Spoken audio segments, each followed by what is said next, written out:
en el ágora de nuestros tiempos, como todos los lunes a las 9 de la mañana, aunque haya cambio de horario, seguimos a la misma hora. Y pues hoy tenemos una conversación sumamente atractiva para hablar de un tema que todo mundo lo hemos visto con distintas ópticas, y qué mejor que tener a Dolores Barrientos que nos platique de la recuperación sustentable del turismo en las oportunidades de México, pero con la óptica pues de las Naciones Unidas y en compañía de un experto en el tema de el turismo sustentable, que es Vicente Ferreira, que es nuestro consejero anfitrión. El día de hoy, como todos los lunes, nos acompañan nuestros consejeros. En este grupo estamos con Betina Benítez, experta en gestión de destinos y pueblos mágicos, con Lourdes Vero, experta en mercadotecnia y comunicación en el mercado turístico, Tere Solís, experta en la industria turística mexicana, todos ellos desde la Ciudad de México, Vicente Ferreira desde Cancún, experto en turismo sustentable, Guillermo Oem desde Nuevo Vallarta, experto en promoción y comercialización turística, Eduardo Chaillo, nuestro experto en industria de reuniones, que está en Washington, hoy se disculpa porque está volando en este momento para ir a Zacatecas, y tenemos a Héctor Ceja, experto en desarrollo turístico y turismo de proximidad, José Luis Medina Aguiar, nuestro experto en políticas públicas desde Nuevo Vallarta, Simón Golvar, experto en bioseguridad desde San José, California, Juan Manuel Cancino, experto en tecnología de turismo, Felipe Ortiz, experto en planeación de destinos turísticos, y pues mi compañero de aventuras en este programa, Gerardo Corona, experto en financiamiento y estructuración de proyectos del sector turismo. Y pues yo soy Jorge Zavala, innovólogo y experto en provocar acciones para emprender. Les damos la bienvenida y listos para tener esta gran conversación con Dolores Barrientos. Buenos días a todos y adelante, Gerardo. Pues buenos días, Jorge, buenos días a todos. Un nuevo lunes, a otra hora, como bien lo dices, Jorge. Y yo reflexionaba el fin de semana que estamos cumpliendo un año de reflexión, dialogando en torno al turismo y sus retos, en una de las crisis que sin duda es la más importante del sector, pero no más del sector, yo creo que de todos los aspectos de la humanidad. Nos cambió la forma de vida y hoy tenemos que estarnos adaptando muy rápido a los nuevos retos que nos enfrentan. Hablábamos siempre que tenemos una mirada al microscopio en este grupo. Hemos dado seguimiento a los temas de impacto inmediato de esta pandemia, tales como salud, el impacto económico que se ha venido profundizando, el financiero, por supuesto, que esto que las cajas, las empresas queman tesorería todos los días, las personas también en sus bolsillos, el impacto social y los cambios de la forma de vivir, el impacto y la forma de hacer política pública. Y hemos contado con la aportación de estos expertos en turismo, estos colegas, consejeros, llevando a cabo reflexiones sobre diversos temas que hemos tenido aquí en ayuda de nuestros invitados. Pero también hemos tenido esa mirada de telescopio, esa mirada en donde buscamos siempre mantener la vista en ese horizonte, tocando temas que sin duda marcarán las próximas décadas, los próximos retos del turismo y pues simplemente de la humanidad, temas de innovación, de competitividad, de gobernanza, de recuperación y por supuesto de sustentabilidad, de sostenibilidad, de cambio climático. Hoy, sin duda, tener aquí en el programa a Dolores Barrientos, además que me da mucho gusto verla nuevamente después de haber compartido muchos años ahí en Bancomex. Dolores, un gusto verte nuevamente y reconocerte tu trayectoria y seniority en este tema. Y liderados por Vicente Ferreira en el grupo para llevar a cabo este diálogo con Dolores en un tema fundamental que es el tema del impacto del cambio climático y lo que nos espera en los próximos años, en las próximas décadas. Se cumplen 5 años de la adopción de los Objetivos de Desarrollo Sostenible. Destacan los progresos que se han logrado en algunos temas, pero sin duda con la pandemia, con el COVID, se ha desatado una crisis sin precedentes que obstaculiza aún más el progreso de las ODS, lo que afecta en mayor medida a las personas más pobres y vulnerables del mundo. En un informe reciente señala que el cambio climático continúa produciéndose a una velocidad mucho mayor de lo previsto. En cambio, este informe de septiembre del año pasado, donde establecen que el 2019 y parte del 20 fue el segundo año más cálido de lo que se tenga constancia y marcó el final de la década más cálida jamás registrada. Al mismo tiempo, la acidificación de los océanos se acelera, la degradación del suelo continúa, hay especies masivas en riesgo de extinción y siguen predominando los patrones insostenibles del consumo y la producción.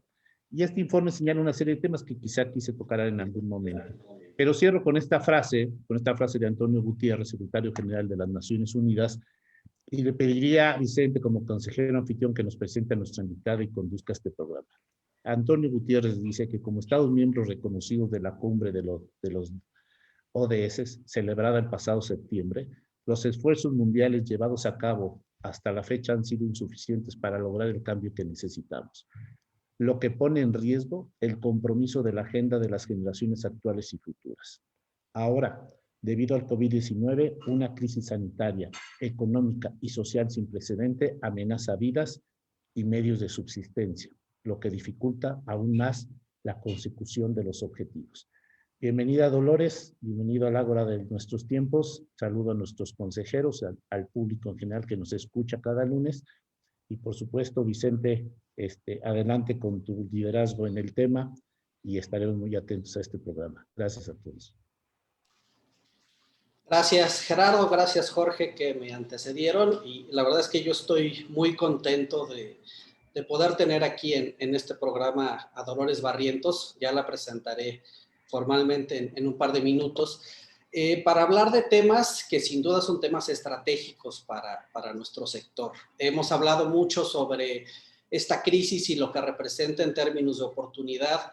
También hemos hablado que la pandemia nos ha acelerado esta conciencia aparentemente en temas de sustentabilidad, en temas de cambio climático. Sin embargo, también estamos viendo, como lo mencionaba Gerardo anteriormente, pues que a veces pareciera que los esfuerzos para lograr estos objetivos de desarrollo sostenible no van tan rápido como se necesitaba. Yo he tenido la oportunidad de conversar varias ocasiones con Dolores, hemos estado en algunas reuniones y más allá del rol que representa como funcionaria de una organización internacional, muy importante además, el Programa de Naciones Unidas para el Medio Ambiente, pues a mí siempre me gusta mucho escucharla porque tiene esta visión que además está conformada un poco por su historial, que si bien es cierto es una visión muy enfocada en los temas de sustentabilidad, pues es una visión global que tiene también que ver con temas de financiamiento y con temas de cambio climático y otros que son relevantes para el sector. Me permito presentar y leer el currículum de Dolores. Dolores es representante del Programa de Naciones Unidas para el Medio Ambiente en México desde 2011. Durante su mandato ha diseñado e implementado importantes proyectos relacionados a la conservación de la biodiversidad y el combate a la pobreza, cambio climático, manejo sostenible de sustancias químicas y la promoción de energías renovables. Asimismo, Dolores ha impulsado la iniciativa de economía verde en los distintos sectores del país. Adicionalmente, ha participado activamente en el proceso de reforzamiento del marco legal ambiental en México a través del impulso de nuevas leyes como la Ley General de Cambio Climático de 2012 y la Ley de Transición Energética de 2015, que promueve justamente las energías renovables. A partir del 2020, Dolores Barrientos también está a cargo del programa del trabajo del PNUMA en Guatemala. Anterior a su responsabilidad en Naciones Unidas, Dolores se desempeñó como especialista senior en cambio climático y energía limpia en el Banco Interamericano de Desarrollo. Durante el inicio de su vida laboral, Dolores Barrientos construyó una sólida carrera profesional en el área de finanzas internacionales en el Banco Nacional de Comercio Exterior, Bancomex, realizando una gran diversidad de operaciones financieras con la banca internacional y organismos financieros multilaterales, así como emisiones de deuda en los mercados internacionales de capital. Dolores Barrientos es originaria de Ciudad Victoria, Tamaulipas. Cuenta con una licenciatura en Economía del Instituto Tecnológico de Monterrey, Campus Monterrey, en donde obtuvo, por cierto, mención honorífica, y una maestría en Administración Pública en la Escuela John F. Kennedy de la Universidad de Harvard. Pues Dolores, bienvenida. Estamos muy honrados con tu presencia y muy agradecidos de que estés con nosotros y el micrófono es tuyo. Adelante, por favor. Gracias, buenos días a todos, a los consejeros y miembros de este grupo, el Ágora, que, bueno, para mí es un honor estar dialogando con ustedes. Ustedes son los expertos del sector turismo y me encantará intercambiar estos puntos de vista, estos grandes retos ambientales que tenemos. Muchísimas gracias también a Gerardo Corona, mi amigo de muchos años, ex colega en el Banco de Comercio Exterior. Y bueno, también muchas gracias a Vicente Ferreira por invitarme a este diálogo. Vicente pues es un gran aliado de Naciones Unidas en temas de sustentabilidad y de turismo y de la inclusión que necesita el turismo para beneficiar a muchos grupos locales, grupos indígenas que están pues que son los que tienen la cultura, los que cuidan la naturaleza a lo largo de nuestro país, ¿no? Y todas estas comunidades que viven del turismo y que eventualmente pues necesitamos también que los beneficios del turismo sean cada vez más hacia esos grupos. Yo me permití una presentación, sé que pues tengo un tiempo limitado, pero yo creo que para abrir algunos temas de la conversación, me gustaría muchísimo tener este esquema de presentación. Voy a tratar de compartirla. Ustedes me dicen si la pueden ver. ¿Sí la pueden ver, perdón? Sí, perfectamente. Sí, ahí Ok, se ve bien. la voy a ampliar. Ok. Bueno, yo creo que antes de hablar del turismo, a mí me gustaría muchísimo hablar de todos estos retos ambientales que estamos ahorita viviendo y que están ahí junto con la pandemia. Hay algunos retos ambientales que son incluso más grandes y más contundentes que la misma pandemia que estamos viviendo actualmente por COVID-19. Me gustaría simplemente recordar de alguna manera que lo que estamos viviendo ahora es precisamente, se puede decir, causa de la manera en cómo estamos viviendo y cómo estamos sobreexplotando los recursos naturales. Como ustedes sabrán, hace un poco más de un año se da la noticia pues, del origen de este nuevo virus, el COVID-19, en Wuhan, China. Se habla de un mercado húmedo donde eventualmente se trafican animales exóticos. Y bueno, eventualmente la causa de esta pandemia se puede decir que es la pérdida de la biodiversidad y la sobreexplotación que le estamos dando a la naturaleza. Como ustedes saben, este efecto de zoonosis es cuando estos patógenos que viven en zonas pues muy alejadas que no hay actividad humana, estos patógenos logran salir de esos ecosistemas donde están a través del contacto de humanos, el contacto de animales silvestres, y luego ya pues se genera de alguna manera, dependiendo de la conectividad donde se origina esta zoonosis, pues se puede generar esta pandemia que es lo que estamos viviendo, ¿no?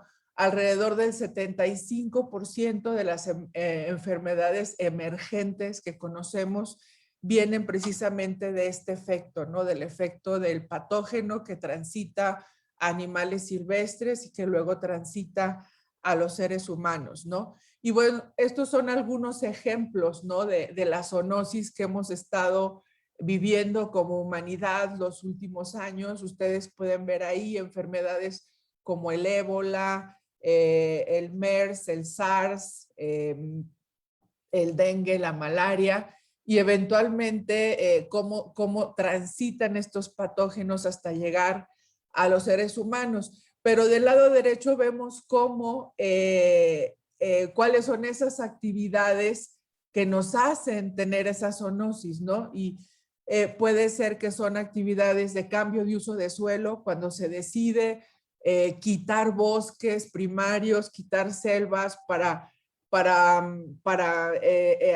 algunas actividades agrícolas o ganaderas, que es en su mayor parte la principal causa de la pérdida de biodiversidad y de bosques y selvas del planeta, que cada vez está más acelerada, pero también se puede decir que es pues la cacería, el tráfico ilegal de muchas especies, el cambio climático, y eventualmente todas estas infraestructuras, ¿no? Cuando llegamos, destruimos todo por hacer una carretera, por poner un tren, por hacer una presa, o sea, todas estas obras de infraestructura que llegan a la minería también es una actividad que alcanza y llega a estas zonas pues tan alejadas del contacto humano, y es ahí donde se da esa transferencia del patógeno hacia animales y hacia humanos, ¿no? Y bueno, también aquí lo que nosotros en Naciones Unidas hemos venido diciendo, precisamente por la crisis y por la pandemia, es que tenemos que recuperar nuestros bosques y detener la deforestación. No se vale que sigamos pensando que como especie, porque somos una especie más en el planeta, o sea, no somos dioses, o sea, somos una parte de una cadena, de un equilibrio ecológico. No se vale que estemos decidiendo como humanidad que hay que destruirlo todo, o sea, que hay que llegar a todos los bosques y a todas las selvas que todavía existen sin un contacto humano, y que tenemos que destruirlas y poner vacas y poner infraestructura y hacer todo lo que se nos dé la gana. ¿Por qué? Porque precisamente tenemos un límite y tenemos a toda acción hay una reacción, y eventualmente el tipo de reacciones como las que estamos viviendo, como una pandemia, pues yo creo que nos pone a pensar que como una especie más del planeta no tenemos derecho a destruirlo, ¿no?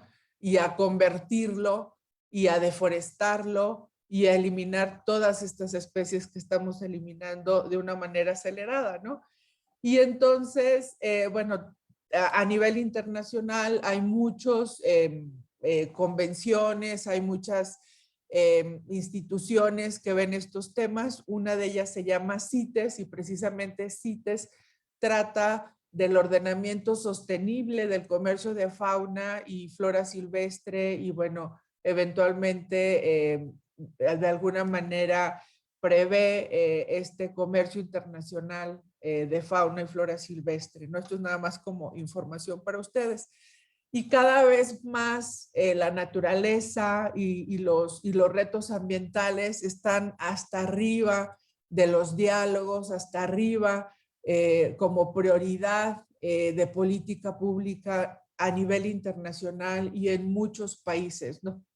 Nuestro secretario general, como comentaba Gerardo, es mucho más frecuente que tome, por ejemplo, la prioridad del cambio climático o de los océanos dentro de sus conversaciones, ¿no? Entonces, es seguridad nacional, es seguridad internacional, por supuesto, la paz, nuestra gran meta como Naciones Unidas, pero una de esas prioridades en este momento son estas grandes crisis ambientales, que es la crisis, y no diría crisis, es más bien emergencia del cambio climático, es la crisis de la pérdida de la biodiversidad y es la crisis de la contaminación en todas sus expresiones, la contaminación del aire, la contaminación del agua, la contaminación de los suelos, ¿no? Entonces, esa es la triple crisis que estamos viviendo como humanidad, y siempre se enfatiza en todas las negociaciones internacionales y en las reuniones internacionales. Y como diría nuestro secretario general, no hay vacuna para el planeta, y la naturaleza necesita ser rescatada, porque eventualmente si no rescatamos ese equilibrio ecológico en donde nosotros somos una partecita muy pequeña, pues eventualmente ya estamos posiblemente tomando una ruta que no tiene vuelta atrás, y esta ruta se llama extinción. Es como cualquier otra especie, podemos estar en camino a la extinción, ¿no? En este momento, afortunadamente, podríamos tener la oportunidad muchas personas dicen, somos la última generación que podríamos tener la oportunidad de evitar esa ruta y tener una corrección de alguna manera. Pero estamos en años muy críticos y bueno, eso depende muchísimo de muchísimos factores como más adelante vamos a hablar. Y bueno, este es un resumen de todos estos grandes retos que estamos enfrentando como humanidad, de acuerdo a un discurso que el secretario general de Naciones Unidas dio en diciembre. Pero realmente lo que está provocando esta crisis es precisamente este modelo de economía en el que estamos viviendo y que eventualmente tiene que ser modificado. El modelo económico sigue basado en la degradación de los recursos naturales, en todos sus, en cualquier ejemplo estamos viendo cómo los países aceleradamente están degradando los recursos naturales, los recursos pesqueros, los recursos en energía, los recursos de toda esa cobertura forestal que puedan tener algunos países, aceleradamente se está acabando. Hay una creciente inequidad social, eventualmente pues la economía global ha crecido más de 5 veces en los últimos 30 años. Sin embargo, la desigualdad social es cada vez más distante, o sea, los deciles más bajos de los ingresos en los países cada vez están más alejados de los deciles más altos. Eso se llama pues inequidad social. Y por el otro lado, estamos en un patrón de producción y consumo totalmente insostenible que está atentando contra los límites que tiene el planeta, ¿no? Este es un reporte que nosotros en Naciones Unidas, en el programa que represento, el programa para el medio ambiente, hacemos más o menos cada 4 años. Se llama el estado del medio ambiente del planeta, el estado global, se llama GEO6. Y este reporte, el último, lo sacamos hace 2 años y básicamente nos dice que la presión demográfica y el desarrollo económico son los principales impulsores del cambio ambiental. El cambio ambiental, pues, es la degradación ambiental que estamos haciendo. Para el 2018 éramos 7.500 millones de personas. Para el 2050 seremos 10.000. Entonces, si ustedes analizan eso fríamente, pues podemos decir que somos una especie que se está reproduciendo todavía pues a tasas altas y que eventualmente como especie, como otra de las especies, pues tiene sus necesidades y eventualmente estamos consumiendo de una manera acelerada. En los últimos 30 años, nosotros en PENUMA hicimos un análisis, en los últimos 30 años, yo creo que nos hemos convertido más o menos en un 60% más veloces en acabarnos los recursos naturales. O sea, que toda esta degradación realmente ha sido en los últimos 30 años de una manera totalmente acelerada e insostenible, ¿no?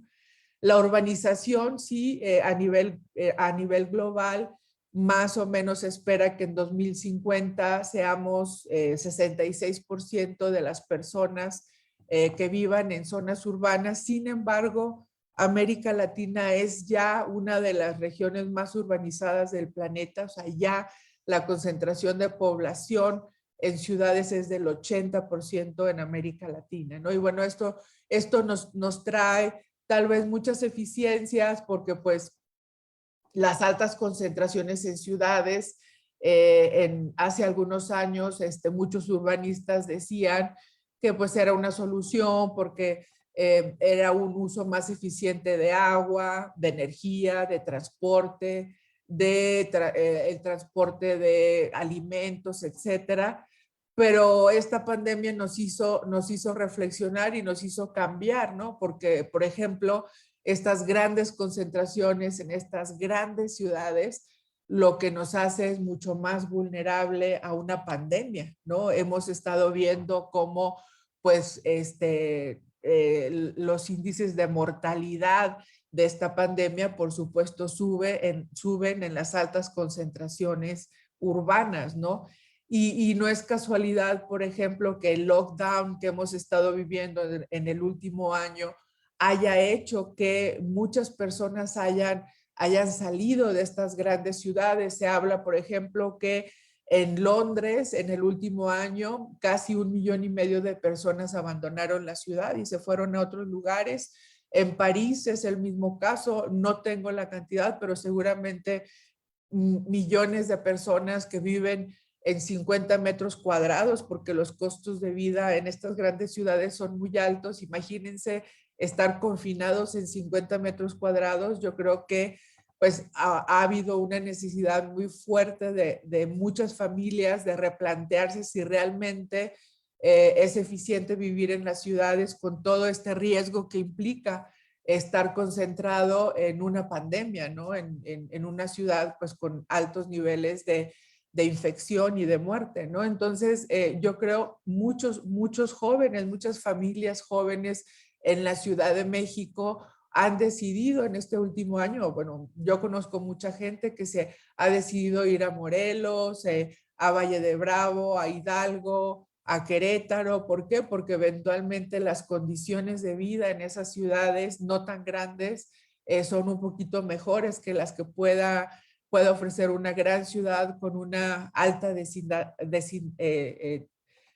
concentración de población, ¿no? Entonces yo creo que eso también la pandemia nos está replanteando realmente si las megaciudades siguen siendo una alternativa para poder vivir y tener bienestar, ¿no? Y bueno, como les comentaba, el desarrollo económico, por supuesto, que nos ha dado pues bienestar de alguna manera, acceso de salud, salud, educación, ha sacado a cientos de millones de personas de la pobreza en los últimos 30 o 40 años, ¿no? Pero si seguimos con este modelo que es degradar, acabarnos todo de una manera acelerada y ensuciar y contaminar y pues después vemos, ¿no? Después limpiamos, pues ya es un modelo que ya el futuro nos está alcanzando, ¿no? Entonces esto ya no es ni económicamente viable, ya no es en términos de salud viable, ya no es en muchos términos viable, ¿no? Entonces eso también nos hace pensar y replantear la manera en cómo producimos y cómo consumimos, ¿no?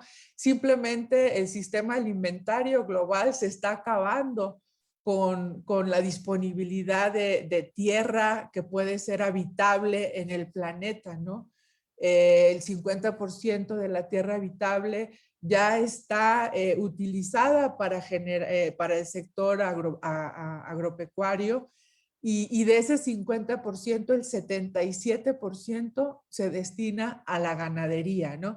Entonces, no es casualidad que muchos movimientos ecologistas y de sustentabilidad nos recomienden que dejemos de comer carne, ¿no? O sea, ya no comas carne todos los días, tal vez 1 o 2 veces a la semana y eso, y como consumidor puedes ayudar muchísimo al planeta. ¿Por qué? Porque nos estamos acabando los bosques y las selvas y ahí es donde está la biodiversidad. Ahí está la concentración de plantas y animales que existen en el planeta y por poner vacas a pastar para que nosotros como consumidores sigamos consumiendo carne todos los días, pues eso tiene un impacto muy fuerte en el equilibrio ecológico. Y además de que nos acabamos y deforestamos todo, tiramos el 30% de los alimentos, ¿no? Entonces, el desperdicio de consumir y tirar, tampoco nos está llevando a nada bueno, ¿no?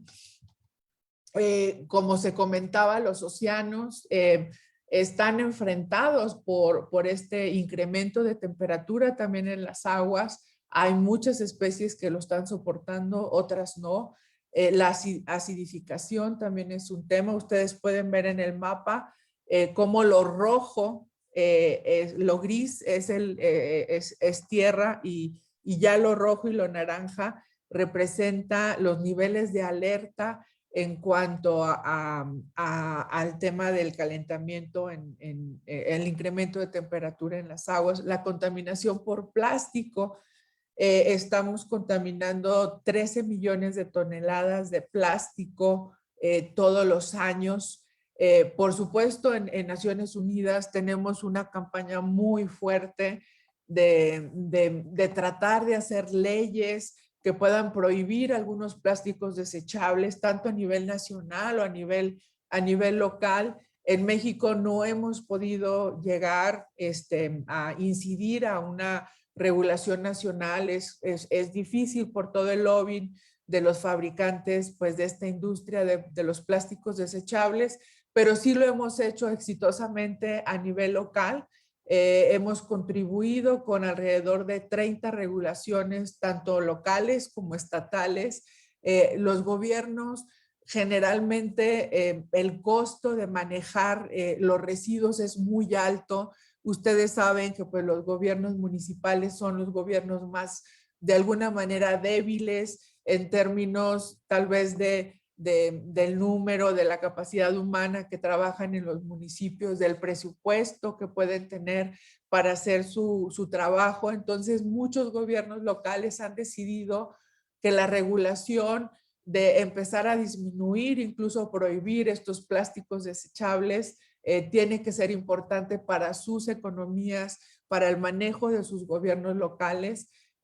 Tenemos el caso de la misma Ciudad de México, el caso de Baja California Sur, que ha sido, por ejemplo, en enero del 2019, La Paz, Baja California, fue el único destino turístico que salió en la lista del New York Times, ¿no? Normalmente cada año, ustedes que son expertos turísticos, esta lista del New York Times es relativamente influyente, tal vez a lo mejor para muchos consumidores del turismo en Estados Unidos.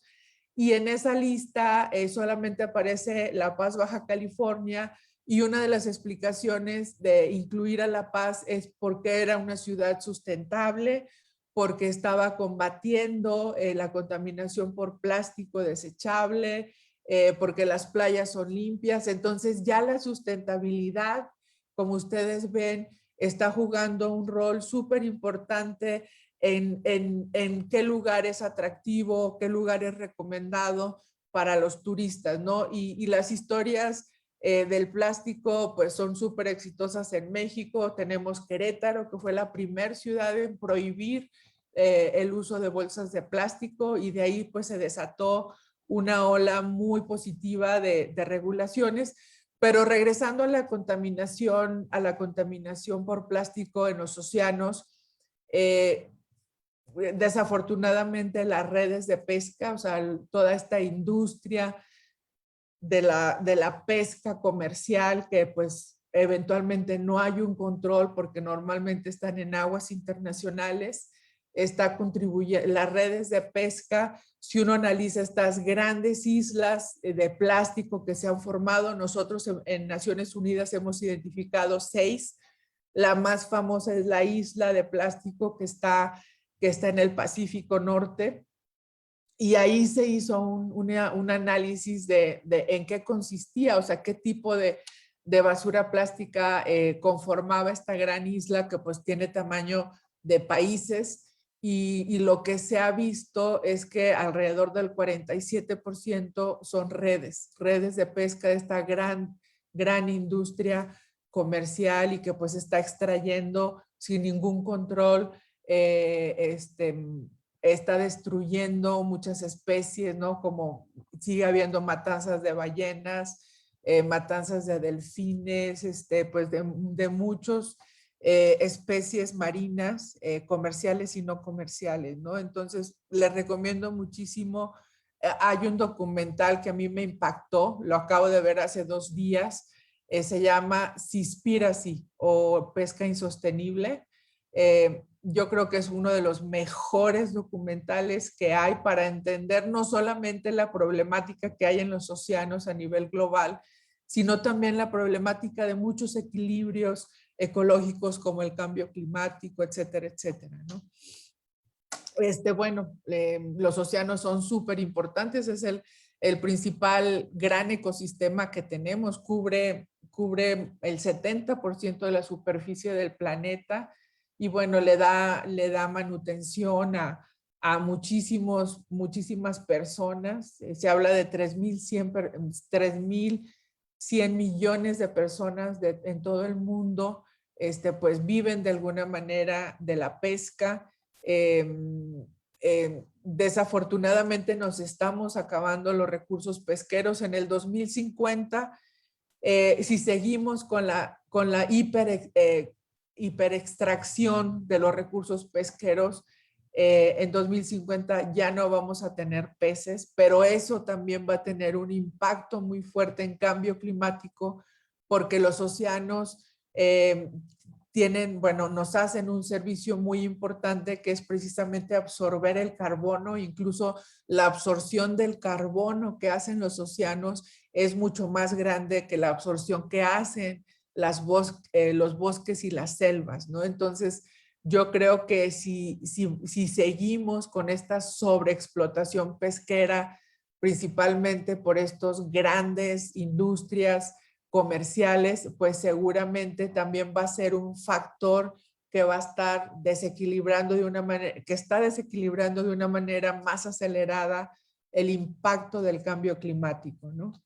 Y bueno, otra recomendación, y es que si queremos conservar los ecosistemas de los océanos y si queremos tener una solución al cambio climático por esta gran absorción que hacen de carbono, tendríamos también como consumidores que bajarle y no consumir productos del mar.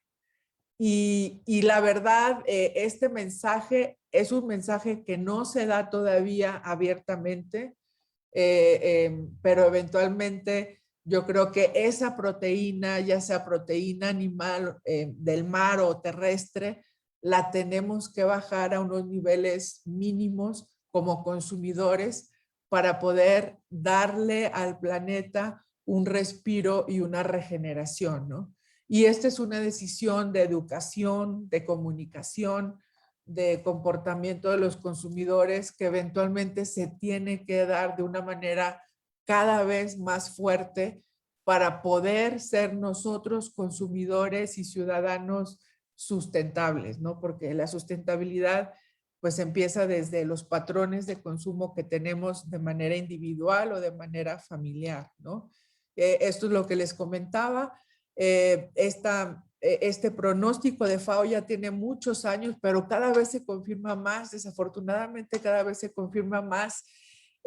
Las escenas, por ejemplo, nosotros hemos visto en los últimos años cómo estas grandes embarcaciones, no quiero decir el origen porque pues pueden ser de muchos países, pero estas grandes embarcaciones que llegan junto a las aguas nacionales, no sé, de Ecuador, en donde están las Galápagos, o en Chile, ¿no? En donde está el límite de las aguas nacionales con las aguas internacionales y cómo se llevan todo, ¿no?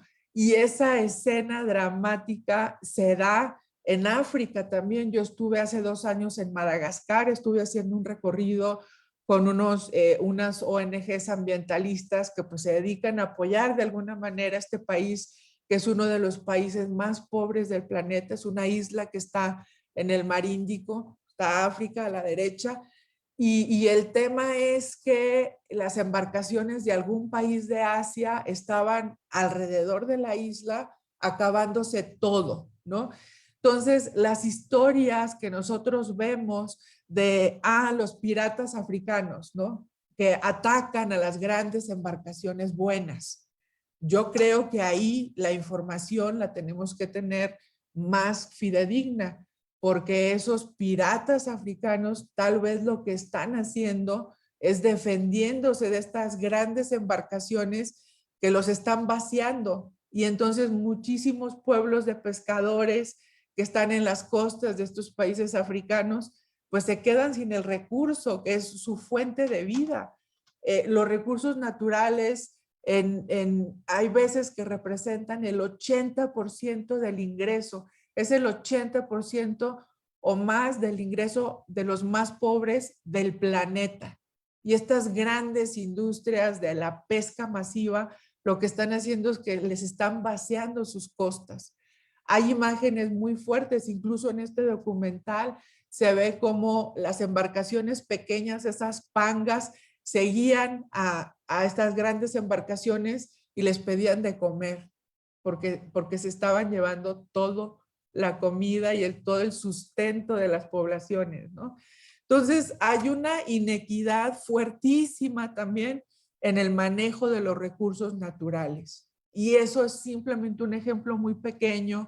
Hay muchos ejemplos, por ejemplo, de la tala en bosques también. Por ejemplo, nosotros tenemos un proyecto en Sierra Tarahumara. Los últimos 5 años yo estuve viajando todos los años a la Sierra Tarahumara. Trabajo con los grupos rarámuris, conservación del bosque, que el bosque en la Sierra Tarahumara en Chihuahua representa casi el 65% de la madera en pie que tiene nuestro país.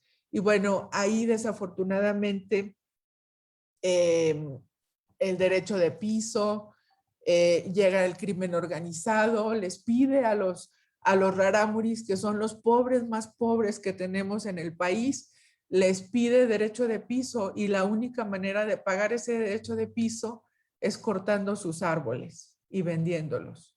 Y es lo que está pasando en la Sierra Tarahumara y está pasando en muchos lugares del país. Entonces, a los pobres más pobres del planeta, que la única opción de vida son sus recursos naturales, les está pasando eso, ¿no? Y es otro ejemplo que les puedo dar de lo que está pasando en México y que eventualmente pues nosotros lo hemos visto de manera muy cercana, ¿no? Y bueno, ¿qué va a pasar? Porque nosotros teníamos este análisis hace algunos años, en el 2030, ¿no? ¿Cómo le vamos a hacer? Porque si en el 2030 nosotros calculábamos que entre 1,000 y 3,000 millones de personas en todo el mundo van a ascender a un ingreso de clase media. Entonces, si estas personas ascienden a la clase media y quieren hiperconsumir, consumir carne, consumir mariscos, consumir teléfonos celulares, televisiones, viajes, casas, coches, el hiperconsumismo, pues está acabando con los recursos naturales del planeta, ¿no? Entonces, otro factor, así como hablamos de la población, no solamente son cuántos millones somos más, ¿no? Sino realmente lo que está impactando es el hiperconsumismo, ¿no? Porque eventualmente en África yo he visto grupos familiares, por ejemplo, no sé, los Masái en Kenia o las familias que me tocó ver en Madagascar, que sí son familias que eventualmente pueden tener 20 integrantes, porque el señor tiene varias esposas y juntas 20 o 30, ¿no?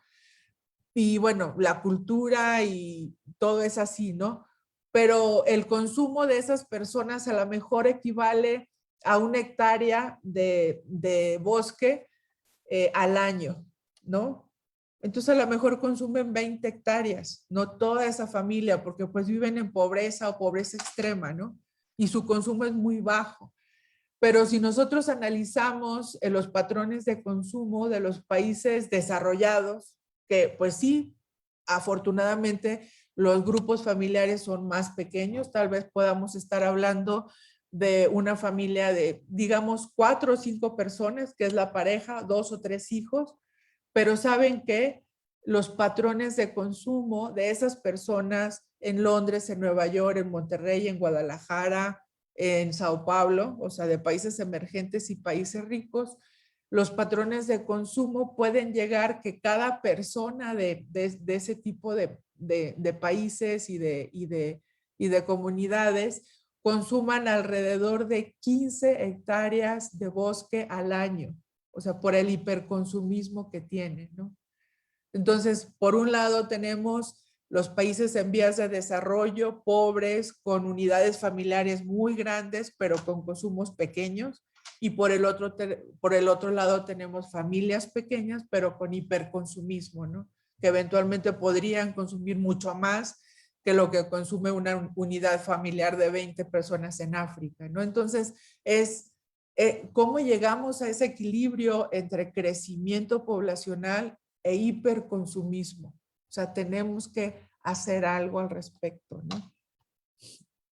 Estos son los límites planetarios. Ustedes pueden ver cómo pues, la pérdida de la biodiversidad, ya no podemos hacer nada. Hemos perdido, yo creo que nosotros hablamos ya de 1 millón de especies y seguimos contabilizando las pérdidas de las especies que pues nosotros mismos por la actividad humana hemos perdido. Pero, por ejemplo, el cambio climático ya sobrepasó ese círculo azul que es el de confort y ya estamos llegando al círculo rojo, pero muchos otros límites planetarios están relacionados al cambio climático, la misma pérdida de la biodiversidad, la acidificación de los océanos, el cambio de uso de suelo también, si ustedes lo ven del lado izquierdo, como pues todas estas actividades, principalmente agrícolas y ganaderas, está llegando ya a los límites planetarios, ¿no? Y bueno, porque es el gran reto. Me voy a pasar esto muy rápido porque traigo muchísimas gráficas y mapas, porque, por ejemplo, el cambio climático es el gran reto que tenemos como humanidad, simplemente por sus impactos. Si ustedes han escuchado, por ejemplo, del Acuerdo de París, los 2 grados centígrados, yo creo que con esta explicación ustedes van a entender por qué es importante no llegar a esos 2 grados centígrados de temperatura promedio, que es la gran meta del Acuerdo de París. El Acuerdo de París se llegó a ese acuerdo en diciembre del 2015, lo ratificaron cerca de 200 países.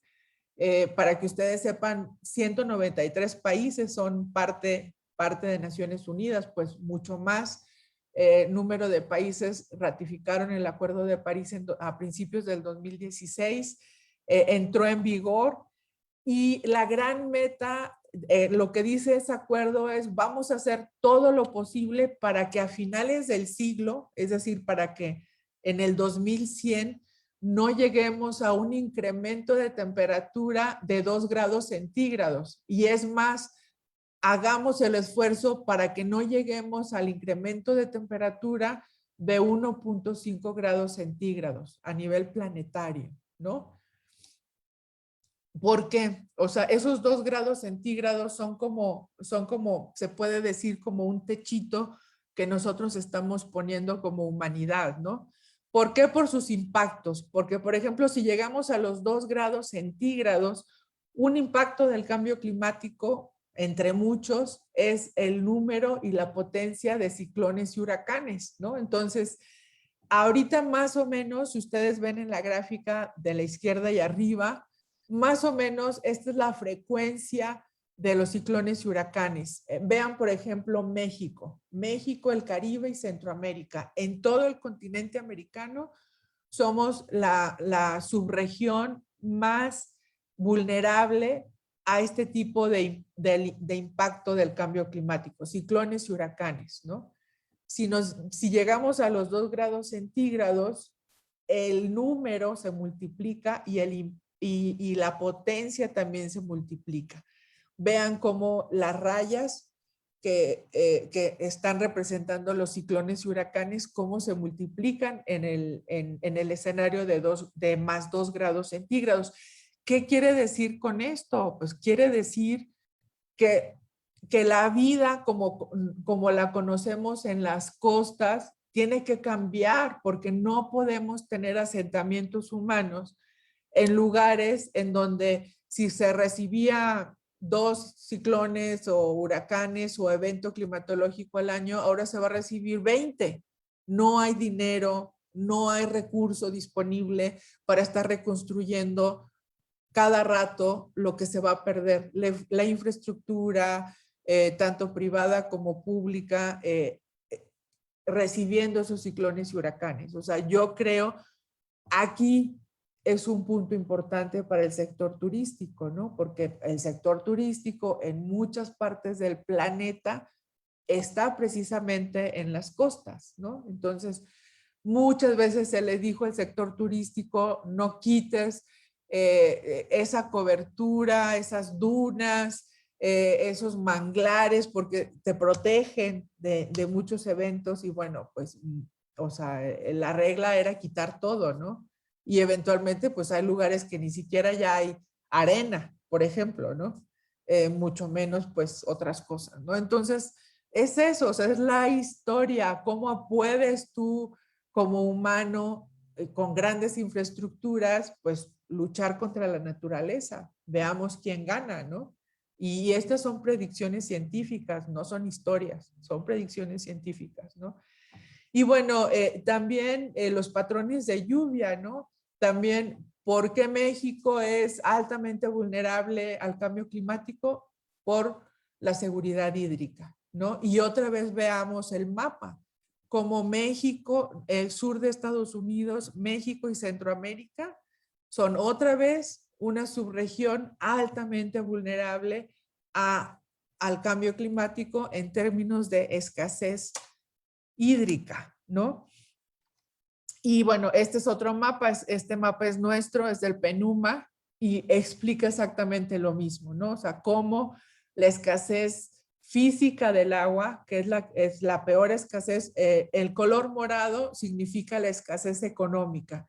Quiere decir que en esas regiones va a haber agua, pero a lo mejor estos países son pobres o tienen necesidades económicas que no tendrían recursos financieros para tener infraestructura hídrica y sacar esa agua del subsuelo.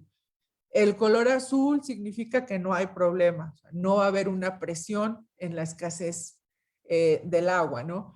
Pero el color naranja y el color crema significa escasez física del agua. Significa que aún y cuando tengamos toda esa infraestructura hídrica para sacar agua del subsuelo, ya no vamos a tener agua en el subsuelo. Y otra vez México, vean cómo es altamente vulnerable a este impacto, ¿no? Entonces, digamos, la industria turística, la industria, no sé, las grandes industrias que mueven a nuestro país, la de automotriz, autopartes, eléctrica, electrónica, siderúrgica, etcétera, pues son industrias que de alguna manera consumen agua, o qué decir de la industria agropecuaria que consume el 80% del agua dulce disponible en México. A nivel internacional es 70, a nivel México es el 80 en la industria de la agricultura, ¿no? Entonces, pues ya no vamos a tener ese tipo de actividades en esas zonas en donde ya se está previendo que no va a haber agua. También el crecimiento o el asentamiento de nuevas ciudades. Bueno, yo creo que si yo soy un inversionista y quiero poner una industria, al menos, no sé, una industria de autopartes en Guanajuato o en Querétaro o en Aguascalientes, en donde está la industria automotriz, pues si yo soy un inversionista, yo creo que un factor importante que voy a considerar es la disponibilidad de agua en 40 años, ¿no? Porque eventualmente son industrias que llegan para vivir 40 o 50 años a una ciudad, ¿no? Y aquí es un tema súper interesante porque uno de los proyectos que tenemos como PENUMA, que es un proyecto, se puede decir, punta de lanza, un proyecto de cambio climático, punta de lanza en América Latina, y que lo diseñamos con la Secretaría de Hacienda, con Banco de México y con la Comisión Nacional Bancaria y de Valores. Y el proyecto se trata precisamente de cómo incorporar el riesgo que tiene el cambio climático en la cartera del sistema financiero mexicano, ¿no? Entonces, la primera vez que el sistema financiero a nivel internacional, y en el caso de México, pues es punta de lanza, porque va a ser el primer país en la región en hacerlo, es cómo podemos hacer que esos stress test de la cartera y del riesgo relacionado a las carteras de los bancos, que esos modelos de riesgo incorporen el cambio climático. Y también el cambio climático pues va a influir también en el tipo de oferta financiera que tengan los bancos, ¿no? Porque, por ejemplo, un banco que quiera financiar un edificio o un desarrollo energético en Tabasco, en donde ya está Tabasco abajo del nivel del mar, y bueno, el incremento del nivel del mar sigue y sigue. Bueno, yo creo que financiar una infraestructura en un lugar que va a estar inundado o que ya está inundado la mitad del año, pues yo creo que no tiene sentido, ¿no? O sea, estamos tomando un riesgo muy alto, ¿no? Y así muchas decisiones primero de inversión y segundo de financiamiento están ya siendo influenciados por el impacto que tiene el cambio climático, ¿no? Y bueno, ¿cómo vamos? Porque como ustedes saben, esta acumulación de carbono que tenemos en la atmósfera es lo que nos da el cambio del clima. O sea, estamos emitiendo gases de efecto invernadero, llegan a la atmósfera, no tienen manera, o sea, mucha gente piensa y se imagina que toda esa contaminación y todas esas emisiones de gases, pues tiene una salida, pero eventualmente la atmósfera no tiene un agujero, ¿no? Entonces, el efecto es acumulativo, entiéndanme, es acumulativo. Y eventualmente el 70% de lo que causa esa acumulación de gases en la atmósfera que provoca el calentamiento global y luego el cambio del clima es el sector energético y el sector transporte. 70% es lo que está provocando el cambio climático, ¿no? ¿Cómo generamos la energía? Cómo las industrias generan la energía y cómo nos transportamos. Y en todos los casos es quemando petróleo y sus derivados, ¿no? Que es lo que está provocando acumulación de carbono en la atmósfera. El año pasado, el Observatorio Mauna Loa nos dijo, el 4 de junio nos dijo, tenemos una acumulación de 416 partes por millón de carbono. Y a lo mejor eso pues no nos dice nada, ¿no? Porque dices, bueno, ¿y qué significa 416 partes por millón? O sea, lo que ya traemos, lo que yo les digo que es la línea de crédito de carbono de la humanidad, ¿no? Hasta dónde podemos llegar, ¿no? Y bueno, si nosotros hacemos una regla muy simple y decimos, bueno, traemos ya 416 partes por millón, para llegar al incremento de 2 grados centígrados de temperatura que no quisiéramos llegar, tendríamos que tener una concentración de 450 partes por millón. O sea, nos falta muy poquito. Y entonces, si hacemos más o menos una proyección muy simple, tendríamos 10 años. 10 años para llegar a los 2 grados centígrados que no quisiéramos llegar de incremento de temperatura, lo que significaría 450 partes por millón. Entonces, es bien importante que ustedes sepan por qué le llamamos, no crisis, por qué le llamamos emergencia climática. Aquí está la solución, aquí está la respuesta. Y si no entendemos como individuos, como comunidades, como ciudades, como estados, como naciones, si no entendemos esta crisis y esta emergencia climática, pues no entendemos nada, porque la pandemia es muy chiquita comparado a lo que nos viene con esta emergencia climática. Ya vieron algunos de los efectos que vamos a tener en 10 años. Estamos hablando de 10 años.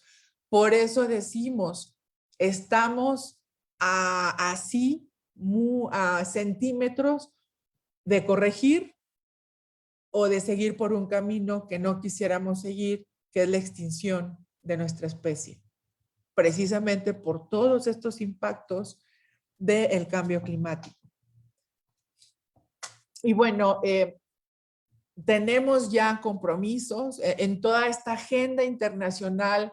Tenemos, por ejemplo, ya compromisos desde hace 2 años, más o menos, de países que han dicho, yo me comprometo a que mi economía va a ser 0 carbono para el 2050. Entonces, ya tenemos en este momento a 126 países con ese compromiso de economías neutrales en carbono para el 2050, y esos compromisos representan el 51% de las emisiones globales. Nos falta muchísimo más. Yo creo que con el compromiso de la nueva administración Biden, de Estados Unidos, por ejemplo, este 51% que equivale a estas emisiones podría subir más o menos a 62-63% con la incorporación de todas estas nuevas políticas de la nueva administración Biden, ¿no? Entonces, vamos bien, pero no es suficiente. O sea, para llegar a una descarbonización al 2050 y evitar estos impactos catastróficos que tendríamos por el cambio climático, nos falta muchísimo por hacer. O sea, los compromisos climáticos que los países han llevado al Acuerdo de París implicaría un incremento de más de 3 grados de temperatura. O sea, tenemos que hacer que esos compromisos sean cada vez más fuertes para poder reducir las emisiones en todos los países del planeta, principalmente los países del G20, porque el G20 más o menos representaría casi el 80% de las emisiones de estos gases de efecto invernadero, ¿no? Y bueno, ya les había comentado, el 70% de las emisiones corresponde a la energía, tanto a generación eléctrica como transporte, ¿no? Esto es a nivel nacional, en México es el 71%, estamos igual más o menos en términos globales en cuanto a la matriz energética. La pérdida de bosques, ya lo hablamos, en 2019 el Global Forest Watch nos dijo, estos 10 países son los que están perdiendo la mayor cobertura forestal. De estos 10 países, 5 son de América Latina. Después de muchísimos años, México aparece desafortunadamente en esta lista de 10 países que pierden cobertura forestal. Si ustedes ven, pues República del Congo, donde hay muchísima cobertura por selva, Brasil, con el cambio de uso de suelo a principalmente ganadería, o sea, se está ya perdiendo no solamente las zonas alrededor de la Amazonia, sino ya adentro, en el centro de la Amazonia, se está perdiendo ya muchísima cobertura forestal.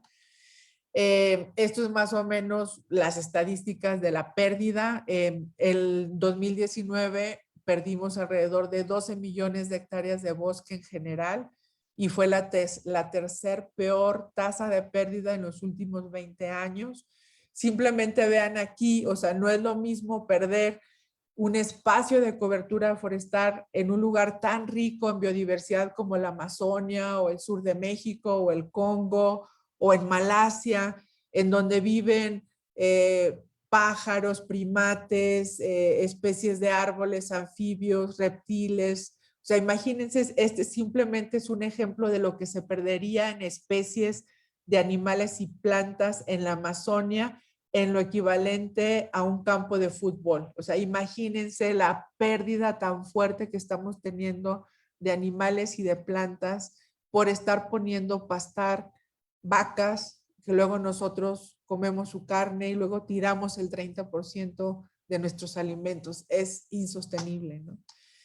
Y bueno, el cambio, esta pérdida, pues sector agrícola, sector minero, al menos en los 5 países en América Latina. México, la mayor pérdida se observó en Campeche, pero también en Chiapas, Quintana Roo y Yucatán. Y gran parte de esa pérdida que no se había observado en México por muchos años, se observó por las actividades agrícolas. Estamos Estamos cortando bosques para sembrar a lo mejor soya en Campeche. Estamos cortando bosques y selva en Yucatán, a lo mejor para poner en un tren, ¿no? Pero bueno, eso ya es otro tema, ¿no? Bueno, en 2020, esta gráfica corrobora las gráficas anteriores del Global Forest Watch. Estas gráficas salieron hace 3 días por WRI, que es la pérdida del 2020, que fue todavía un poquito más que la pérdida que tuvimos en 2019. Y prácticamente son los mismos 10 países. Todavía está México, ¿no? Todavía estamos perdiendo bosques y selvas. ¿Qué estamos haciendo? ¿Qué necesitamos hacer para parar esto, no? Bueno, esto ya. Y bueno, simplemente me voy muy rápido para nada más terminar algunos comentarios específicamente del sector turístico, aunque yo creo que ya ustedes han visto cuál podría ser el turismo del futuro. ¿Cuál podría ser un turismo sustentable? ¿Cuál podría ser un turismo más verde? O sea, si ustedes incorporan de una manera consciente, pues todos estos límites planetarios y todas estas emergencias planetarias ambientales que estamos viviendo, ¿no? Pero bueno, las soluciones que tenemos es que en cerca del 70% del planeta, las energías renovables son las más baratas, ¿sí? Y bueno, esto es ciencia, no es política. O sea, esto es una información científica, es una información real. En el 70% del planeta, las energías renovables son las más baratas, incluyendo México, por supuesto. Y bueno, y tan es así que las grandes inversiones de las grandes petroleras y de las grandes utilities de todo el planeta ya están abocadas en generar electricidad y en generar energía a través de fuentes renovables, ¿no? Y ustedes vean en la gráfica cómo en los últimos 10 años la caída de los precios de la energía solar fotovoltaica cayó en los últimos 10 años, 77%. El costo de generar energía por solar fotovoltaica cayó casi el 80%. Por eso es la fuente de energía más barata, mucho más barata. Y luego le sigue la eólica en tierra y la eólica en las costas, ¿no? En los mares, por ejemplo, Inglaterra, pues no tiene mucho espacio para poner aerogeneradores y los está poniendo pues en el mar.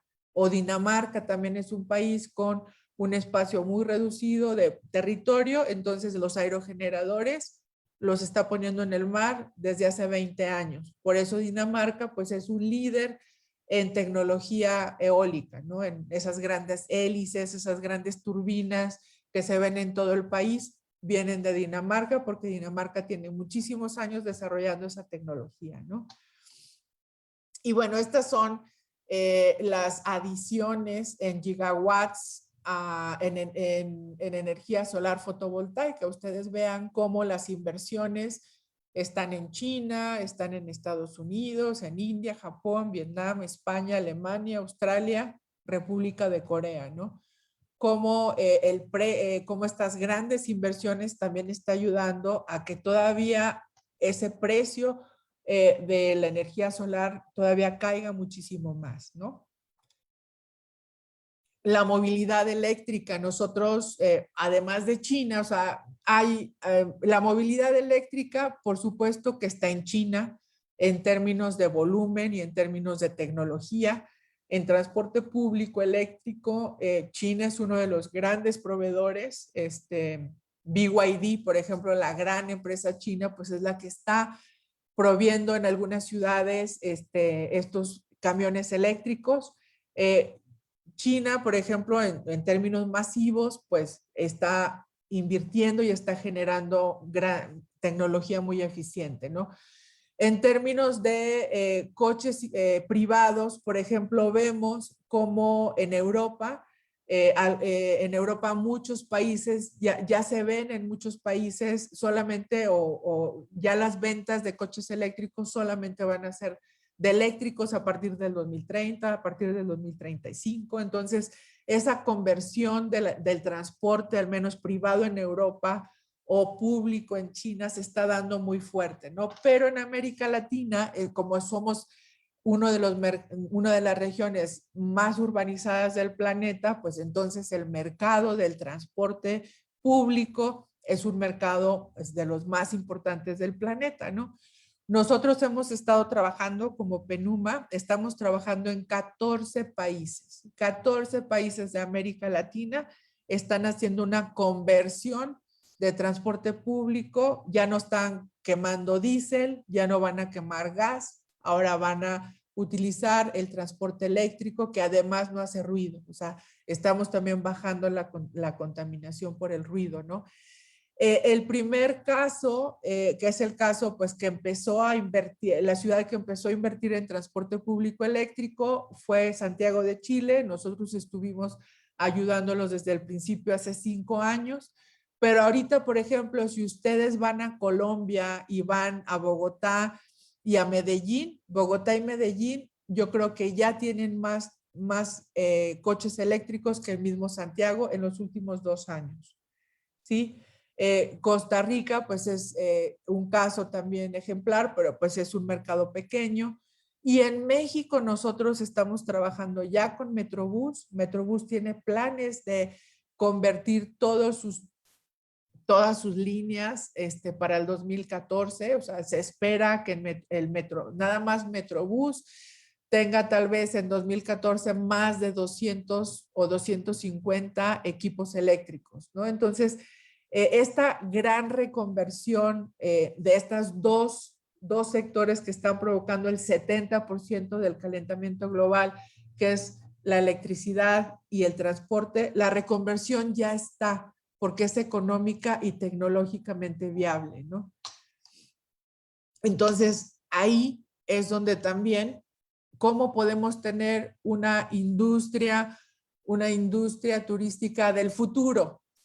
Pues no es del futuro, es del presente. Es que la industria, los hoteles, los operadores consideren estas tecnologías, ¿sí? Y bueno, ya hablé de las regulaciones en cuanto a coches privados, a cómo Noruega dijo, ya no quiero que la venta de coches en mi país para el 2025 solamente va a ser coche eléctrico, ya no va a ser motor de combustión, ¿no? En Dinamarca, Alemania, Islandia, Irlanda, Israel y Holanda, el límite es 2030, en Escocia 2032, Francia y Taiwán 2040, y Reino Unido hace algunos meses dijo, ya no va a ser para el 2040, va a ser para el 2030.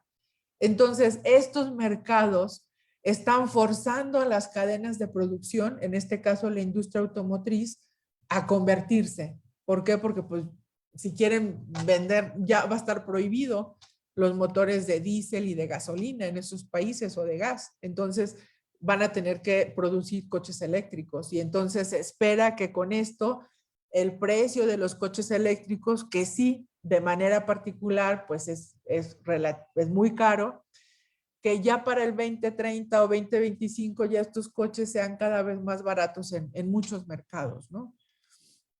Y bueno, otro de los temas positivos que estamos viendo es cómo dos grandes mercados podría ser, que es la Unión Europea y Estados Unidos, están impulsando la sostenibilidad, ¿no? O sea, en Europa está este gran pacto verde europeo en donde pone a la Unión Europea como tal a una economía neutral en carbón al 2050, y está canalizando grandes inversiones en muchos sectores para poder lograrlo. Entonces, yo creo que el Pacto Verde Europeo, que se publicó ya hace un poco más de un año, es un gran ejemplo de cómo podemos seguir una ruta a una economía cero carbono, ¿no? Y por el otro lado, la nueva administración Biden lo que está poniendo en el centro de su política es al cambio climático. Biden pone el cambio climático al mismo nivel que seguridad nacional, que incluso también su agenda de política exterior al mismo nivel está el cambio climático, ¿no? Se reincorpora Estados Unidos a los compromisos del Acuerdo de París, eso lo hizo el primer día que ascendió a la administración. Se suspende la extracción de petróleo y gas en territorios propiedad federal. Y esa extracción representaba más o menos el 25% de las emisiones del país, de las emisiones de gases de efecto invernadero. Se dobla la capacidad instalada de energía eólica en las costas al 2030, o sea, hay grandes inversiones ya para lograr esto. Y está en este mes precisamente, el Día de la Tierra, el 22 de abril, Biden está invitando a los grandes líderes del planeta a una reunión sobre cambio climático, ¿no? Prácticamente está invitando a el G20, que es lo que más o menos sabemos, está invitando al G20 más otros países a formar parte a esta reunión para eventualmente lograr algún avance en la agenda internacional, ¿no? El compromiso también es conservar el 30% de territorios federales y de océanos. Para que ustedes sepan, las áreas naturales marinas son bien poquitas, es un porcentaje muy poquito, no sé, creo que es menos del 5%. Y aún así, de ese 5%, solamente 0.5% realmente está cuidada y está conservada. Las demás siguen con extracción comercial, ¿no? La sobreexplotación pesquera, ¿no? Entonces, realmente no estamos haciendo nada, incluso en los mares nacionales, que pues sí son pues los países tienen injerencia en esas zonas. Mares internacionales, pues ya es otro tema más complejo, ¿no? Y el otro tema es que suspende el permiso para el gasoducto Keystone, que traería gas de Canadá hasta Estados Unidos. O sea, este proyecto que pues ha sido un proyecto de alguna manera conflictivo por muchos grupos sociales, grupos indígenas, de indígenas nativos, o sea, ha habido oposición a lo largo de todo Estados Unidos. Bueno, la administración Biden lo suspende, ¿no? Entonces ustedes ven ahí cómo la política va hacia una inversión en energías renovables y a una desinversión en el sector de petróleo, ¿no? Y bueno, simplemente los modelos de producción están cambiando, ya ahora se habla de ecoinnovación, se habla de economía circular, que me imagino que ustedes lo han escuchado estos términos pues en los últimos años.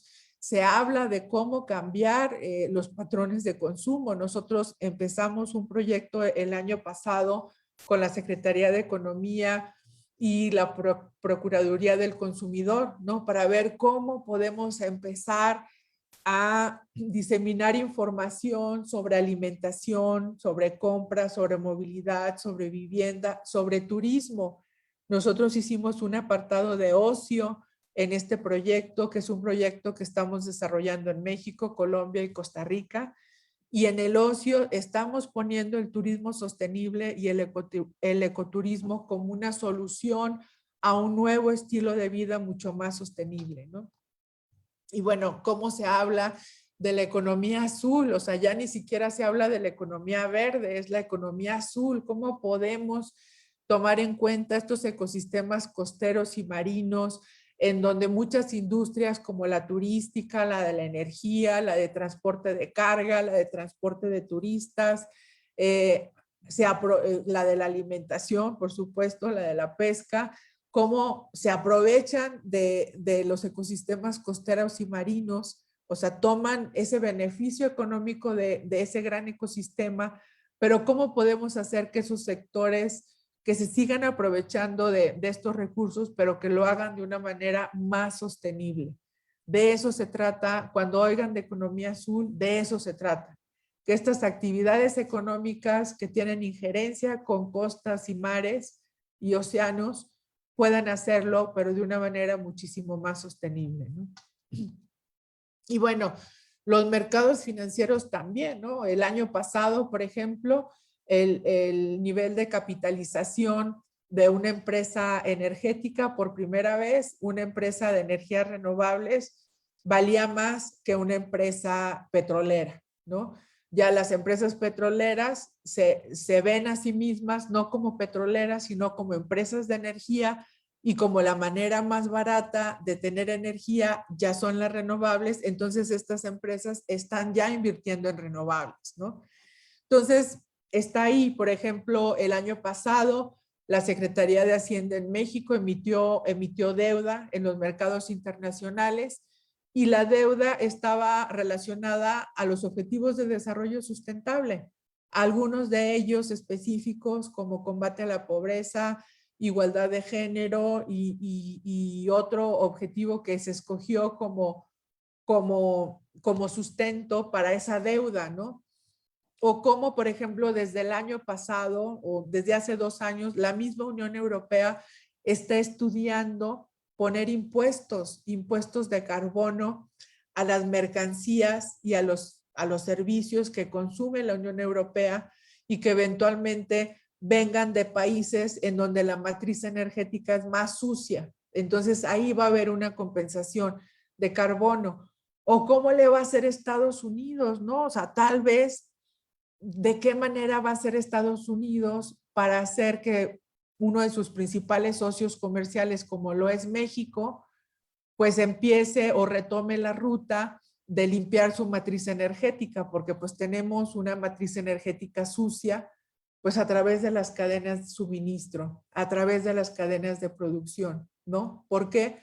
Porque eventualmente si Estados Unidos dice las cadenas de producción del sector automotriz o el sector eléctrico electrónico, pues van a tener que tener este nivel de carbono, pues ya yo creo que en México tendríamos todas estas cadenas de producción que hay en México, pues seguramente van a tener que tener energía mucho más limpia para poder alcanzar esos niveles de carbono que se van a empezar a pedir en las industrias, en el comercio internacional, ¿no?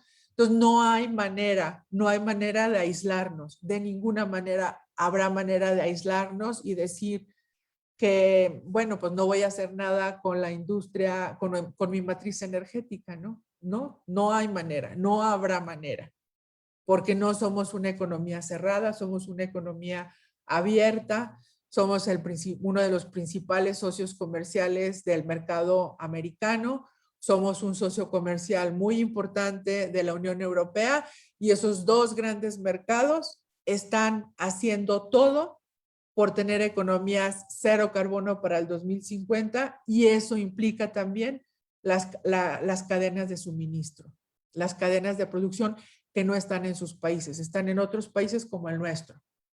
Entonces, ahí está la sustentabilidad, ¿no? Es el mercado. El mercado cada vez más nos está presionando a ser más sustentables. Y bueno, ya esto es un tema más de cómo la pandemia ha cambiado algunos mercados, algunas inversiones. Esto me lo voy a pasar para comentarles un tema, hablando con mis colegas que ven el sector turístico en el programa. Hablé con ellos y les dije, bueno, voy a tener una conversación con expertos del turismo, ¿no? Entonces quiero pues darles algunos datos, o hay algún estudio reciente, y mis colegas que están en París, que es la parte que ve turismo en nuestras oficinas en París, me dicen, mira, pues estamos nosotros colaborando con un estudio en Banco Mundial, pero es un estudio que todavía no está público, pero hay un estudio muy interesante que sacó en diciembre la OECD o la OCDE. Chécalo y ve qué es lo que dice la OCDE en cuanto al sector turístico, ¿no? Entonces, yo creo que después de haber escuchado todo esto, que es ciencia, es información, es cómo estamos en estos retos ambientales y climáticos, quisiera terminar con estas reflexiones que hace la OCDE respecto al sector turismo y a su recuperación. Y la pregunta es, ¿cómo podemos hacer que el turismo del futuro sea más verde y azul, ¿no? le puse azul por el tema de costas y océanos, ¿no? Para que ustedes entiendan la terminología, ¿no? Y bueno, lo que nos dice el estudio, que ustedes lo pueden encontrar en internet, es que la situación del sector turístico sigue siendo incierta. Yo creo que todo esto ustedes ya lo saben. La pandemia continúa afectando al sector. Digo, muchos pensábamos que ya este año iba a ser un año diferente, de regresar un poco a lo que éramos en 2019, pero no, o sea, seguimos más o menos en el mismo impasse que tenemos en el 2020. Se estima que el sector turístico y turismo internacional haya caído a niveles históricos del 80% el año pasado. Yo creo que ustedes como expertos lo saben. El turismo doméstico está ayudando a amortiguar dicha caída, al menos parcialmente, y bueno, esto se ve en México y se ve en muchos países. Algunos países están desarrollando medidas para construir un sector turístico más resiliente a la post-era COVID-19, y lo que se está pensando son planes para apoyar la recuperación.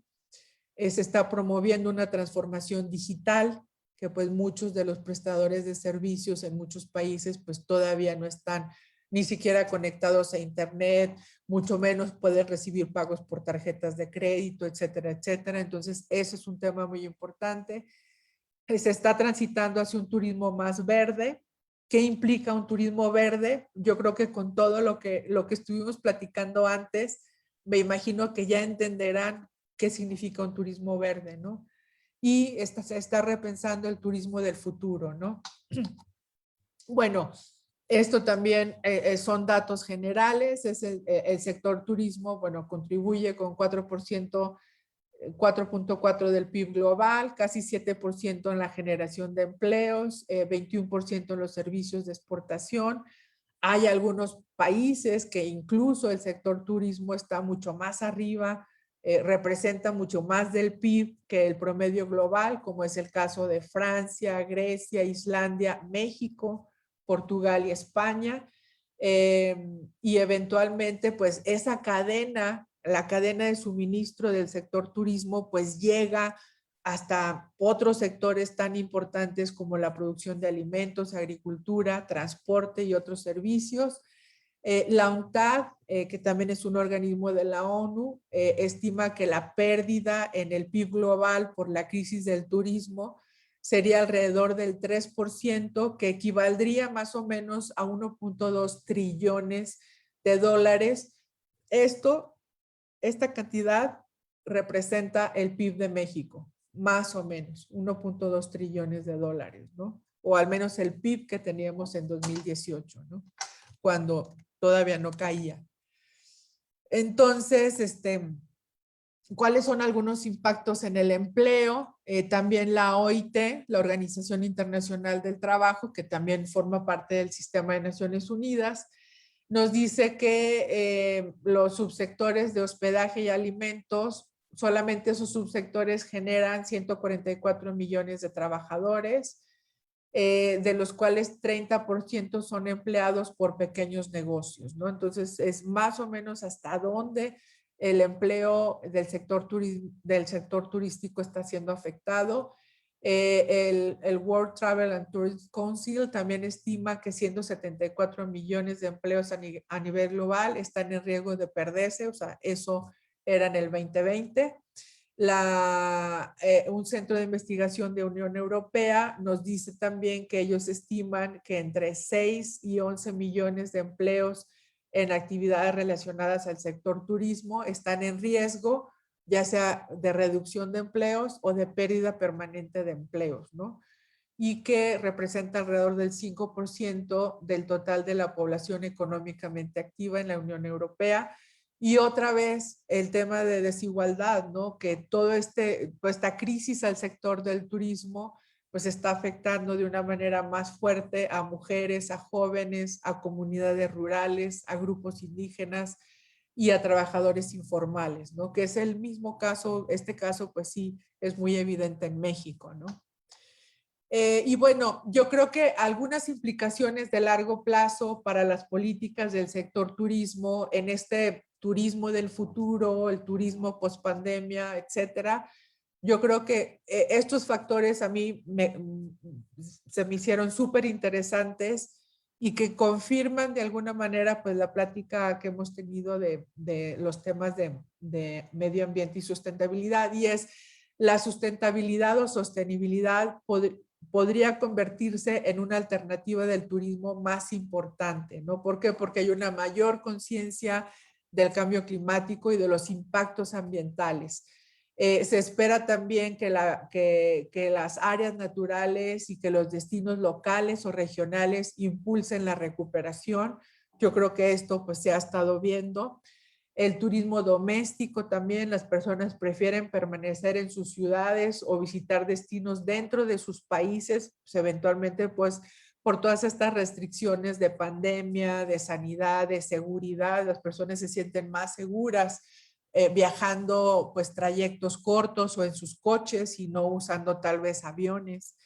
Confianza del viajero se ha impactado fuertemente por la pandemia y sigue pues está afectando esta confianza y certidumbre. O sea, precisamente por eso, pues a lo mejor también la demanda del sector y de los servicios turísticos haya bajado. El comportamiento del viajero también durante la pandemia, pues depende de cómo vaya evolucionando la pandemia, pero las tendencias de largo plazo de los consumidores están siendo modificadas, ¿sí? Incluye, por ejemplo, el surgimiento de nuevos nichos, nuevos segmentos de mercado, un enfoque con mayor protocolos de seguridad y sanitarios y experiencias turísticas que no requieran contacto. Eso también es algo pues importante que ustedes yo creo que ya han visto. Seguridad, higiene, también el cambio estructural. Se espera que el ecosistema de la oferta del turismo de alguna manera se verá reducido en un periodo largo de tiempo, ¿no? Y que eventualmente va a estar siendo limitado por la recuperación lenta, ¿no? El déficit de habilidades, ¿por qué? Porque pues muchos trabajadores del sector turismo han emigrado a otros sectores, ¿no? ¿Por qué? Porque pues ahorita el sector está en crisis, entonces eventualmente va a haber una pérdida de trabajadores con ciertas habilidades y capacidades que ya habían sido desarrolladas en el sector turístico. Reducción de inversiones, bueno, pues eso también ustedes lo han visto, ustedes como inversionistas lo están viviendo. La digitalización, se espera una acelerada digitalización en los servicios turísticos, mayor automatización, pagos y servicios que no involucren contacto, experiencias virtuales. Y eventualmente, pues la política turística más reactiva en el largo plazo y moverse hacia sistemas mucho más flexibles, capaz de ser cada vez más adaptables a las crisis, ¿no? Yo creo que esto también ha sido pues una gran lección para muchos sectores como el turismo, ¿no? Y bueno, algunas reflexiones que hace este estudio de la OCDE es que es muy pronto para decir cuáles serán las implicaciones de la crisis en el sector turismo, pero el regreso a lo que había antes, que se llama pues business as usual, es poco probable. O sea, ya no va a haber un sector turístico como el que teníamos en 2019, ¿no? El sector turístico será muy diferente en este año y en los años que entran. Si la pandemia dura más tiempo, más empresas y empleos se perderán, el comportamiento de los viajeros se modificará y será más difícil reconstruir la economía del turismo. Esto trae grandes retos del sector, pero también grandes oportunidades, promover la innovación, nuevos modelos de negocios, explorar nuevos nichos de mercado, abrir nuevos destinos y moverse hacia un modelo de desarrollo del sector más sostenible y resistente o resiliente, ¿no? Yo creo que con eso termino mi presentación. Perdón que me pasé, quería abarcar muchas cosas, pero bueno, yo creo que en la conversación, eventualmente ustedes que son expertos, pues podría salir cuál sería realmente ese turismo de futuro, ese turismo más verde, ese turismo más resiliente, ¿no? Les comento que nosotros desde hace ya 2 años estamos pues en un grupo de conversación con Secretaría del Turismo, un grupo de expertos en donde, por supuesto, que nos acompaña siempre Vicente. Y en ese grupo de expertos, desde hace 2 años, o sea, incluso antes de la pandemia, pues estaba pensando cómo podemos visibilizar más a este turismo de naturaleza, turismo más sostenible. Y bueno, llegó la pandemia, llegó todo esto, y en el año pasado con este grupo de expertos colaboramos nosotros de una manera secundaria, porque realmente un grupo de expertos y de sociedad civil fueron los que redactaron esta que se llama la Estrategia de Turismo Sustentable 2030 para México, ¿no? Entonces yo los invito yo creo que a través de Vicente, que estuvo participando en estas reuniones, que conozcan esta estrategia. Es una iniciativa que apoya a la Secretaría de Turismo Federal, más sin embargo fue una iniciativa que nace más bien de expertos y de sociedad civil, ¿no? Y que eventualmente tiene el apoyo de la Secretaría de Turismo. Y yo creo que en esta estrategia, pues ustedes van a poder ver algunas recomendaciones interesantes.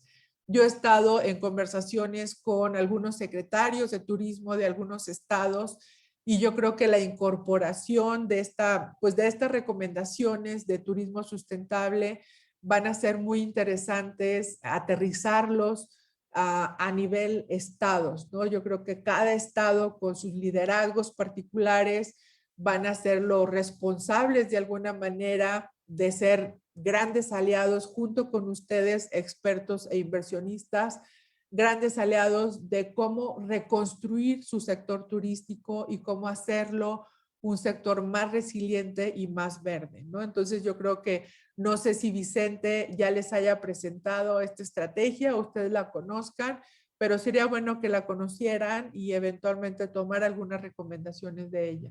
Muchísimas gracias y bueno, queda atenta si hay algún comentario o pregunta.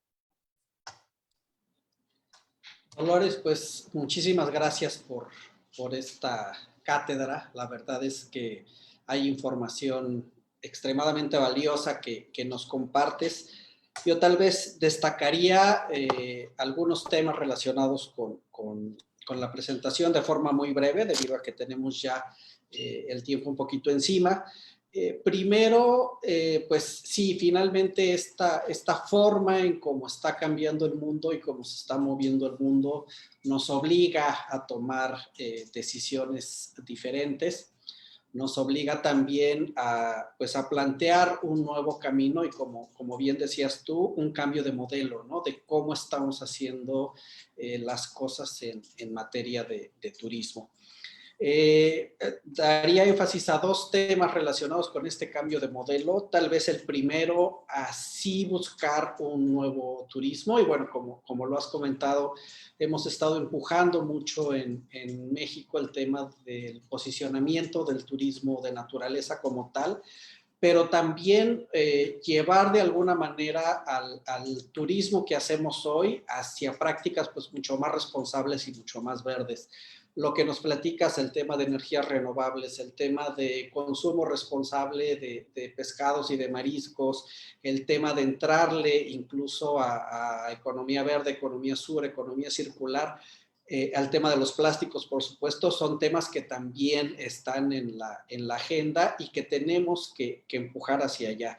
Me quedo con otros 2 temas también que son bien importantes. Me encantó este estudio que están haciendo de riesgo en la cartera del sistema financiero de América Latina.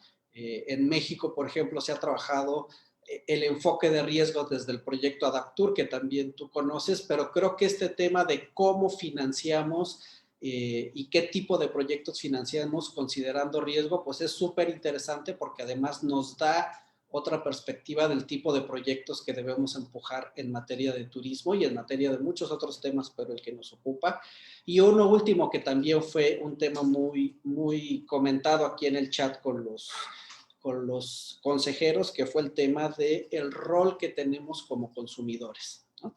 Como si estamos viajando o estábamos viajando hasta el año pasado 1.500 millones de personas, pues es un impacto muy fuerte, pero ¿cómo empujamos a estos turistas a disminuir este impacto? Y me gustaría cerrar antes de pasarle la palabra a Tere Solís, si ella está de acuerdo, para que nos haga un cierre y después podamos pasarle la palabra a Jorge para cerrar, con una reflexión que a mí en lo personal me gusta mucho. En 2017, en medio del Año Internacional de Turismo Sostenible para el Desarrollo de Naciones Unidas, pero en medio también de una crisis que venía derivada del tema del overtourism y de las problemáticas que ya existían en materia de turismo, el secretario general de la Organización Mundial de Turismo de aquel entonces, Taleb Rifai, dijo algo que a mí me gusta mucho siempre comentarlo y que me parece que es parte del trabajo que tenemos que hacer hacia futuro, ¿no? Él dijo que había mucha crítica hacia el turismo, pues era realmente una actividad que debíamos promover por los impactos que estaba generando. Y él comenta en el discurso del Día Mundial del Turismo, el 27 de septiembre, dice, el tema no es el turismo, no satanicemos a una actividad económica per se, el tema es cómo gestionamos. Y creo que ese es precisamente el gran reto que tenemos, cómo hacemos para que la gestión del turismo sea un turismo que vaya justamente a este futuro, pues que a lo mejor no lo tenemos en 10 años, ya nos está alcanzando y las decisiones que tomemos hoy, pues sin duda alguna nos llevará hacia un turismo diferente y hacia un turismo que necesitamos en especial en nuestros países, justo para abordar toda esta problemática de la degradación, de la deforestación, del tránsito a las renovables, etcétera. Entonces, pues a nombre de este grupo de consejeros, Dolores, te agradecemos mucho por tu presentación. La verdad es que es espectacular. Si hay posibilidad, nos gustaría pedírtela para poder compartirla en la página y poder, pues que los seguidores del Ágora puedan también tener esta información. Y bueno, nos dejas muchísima tarea, muchos temas que conversar.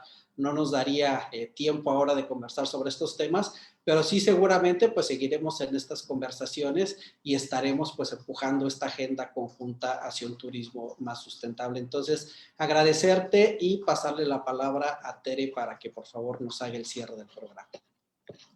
Muchas gracias Vicente, gracias Dolores, qué excelente y completa presentación, diagnóstico nos hiciste esta mañana. Ojalá podamos tener una copia de esa presentación para toda la audiencia que está en estos temas. Y nada más también, sumándome a lo que plantea Vicente, yo tuve el gusto de estar en el grupo que hizo la presentación de la Estrategia País en 2018, el reporte País sobre los ODS, y algo que llamó mucho la atención es ver cómo en el mundo se ve a la industria turística como una de las principales industrias detonadoras del cambio hacia la sostenibilidad, precisamente por su vinculación transversal con otras industrias, con la agricultura, con la pesca, en tema de ciudades o destinos inteligentes, con el nuevo urbanismo y todas estas tendencias, y precisamente porque los destinos turísticos concentran un nivel de consumo superior, muy superior al que correspondería por el nivel económico de la población residente, es que muchas de estas iniciativas se hacen viables. Nada más hacerte de tu conocimiento que el Consejo Nacional Empresarial Turístico está también muy interesado en este tema. De hecho, nos invitaron a crear una mesa de sustentabilidad. Hay muchos ejemplos en la industria de cómo no solamente no dañar, sino cómo a través del turismo regenerar la naturaleza, la cultura, la sociedad en los destinos turísticos. Hay muchas soluciones, pero ahí sí nos encantaría tener una relación más cerca contigo, ya que estás a cargo de este tema a nivel país, para encontrar los vínculos con los jóvenes, con los emprendedores en materia de innovación para esta nueva economía circular, para todas estas iniciativas regenerativas y también para las propias empresas. Sabemos que hay fondos internacionales que están apoyando distintos tipos de iniciativas, que hay manera de hacer vínculos entre el sector privado, el sector público, los destinos turísticos, las agencias internacionales. Entonces nos encantaría seguir la conversación. Muchas gracias por darnos el tiempo y por favor ve en el sector turismo a un aliado en esta transición para hacerla pues más rápida y más exitosa. Muchísimas gracias por tu intervención, querida Dolores, y ojalá tengamos otro espacio para hacerte ya preguntas muy puntuales y tengamos un diálogo a este respecto. Muchas gracias. Pues adelante, Gerardo. Pues Jorge, la verdad que, ¿qué te digo? Nos quedamos Boquiabiertos. con muchas ganas de platicar, pero muy, muy receptivos a lo que nos dice Dolores. Ciudadanos sustentables, esa es la que debemos de tomar hoy todos. El tema de que no hay vacuna para el planeta y lo que nos deja Dolores, finalmente, no podemos abarcarlo en una hora y media de una presentación que va a impactar nuestras vidas, que está impactando nuestras vidas. Yo te comprometo aquí con el grupo, que es algo que hemos estado aquí en el grupo de trabajo que hacemos en la parte de atrás, mientras tú hablas, nosotros estamos aquí dialogando, es comprometerte a tener una sesión de trabajo, un nuevo programa, en donde todos los comentarios que tienen los expertos que estamos aquí, podamos tener un diálogo contigo y poder encontrar canales que permitan apoyarte en este gran trabajo que vienen haciendo, pero que este trabajo que tiene que hacer la humanidad. Aquí en el Ágora de nuestro tiempo, nos ponemos con toda la infraestructura, con todo el capital humano y lo que hemos desarrollado en este año para poder ser un vehículo de tu trabajo y poder contribuir con el pensamiento, con las ideas, pero también arrastrando el lápiz si es necesario en lo que podamos apoyar. Entonces, agradecerte, te paso la palabra, Jorge, pero comprometerte, Dolores, a que Vicente te vuelva a hacer una agenda y sí meternos a detalle con todo lo que nos quedamos queriéndote preguntar y queriendo encontrar alternativas y sobre todo recomendaciones de nuestra parte al gran trabajo que vienen haciendo. Gracias y fue un gran programa. Gracias, Vicente. Adelante, Jorge. Gracias, Tere, por el cierre.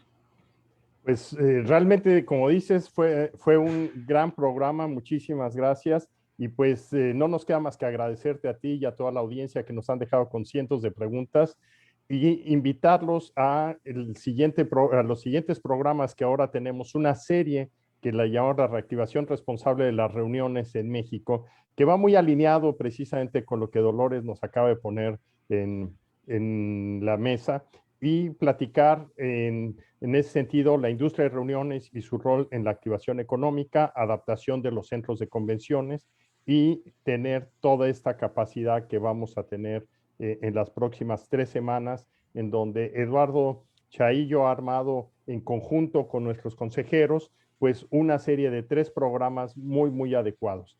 Y pues la invitación, como lo han mencionado, está para que toda la audiencia nos haga preguntas, continuar estas conversaciones y programar esa segunda parte que definitivamente quisiéramos tener contigo, Dolores, porque esto ha sido un programa extraordinario, has abierto un tema muy, muy amplio, muy complejo y pues muchos de la audiencia lo que decía es que tenemos que hacer que las personas amemos nuestro planeta.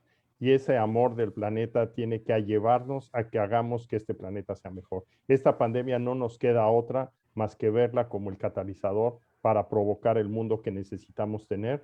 Y pues qué mejor orientación que la que nos has otorgado en este momento, Dolores Barrientos, para poder realmente ver que tenemos que tomar acción y tomar una acción en una forma constructiva. Muchísimas gracias a todos, gracias a los consejeros, gracias por esta coordinación tan extraordinaria que hiciste, Vicente, en este programa y pues estamos listos para otra nueva aventura y disculparnos a la audiencia que nos hemos extendido, pero yo creo que debíamos habernos extendido 3 horas más si el tiempo nos hubiera permitido.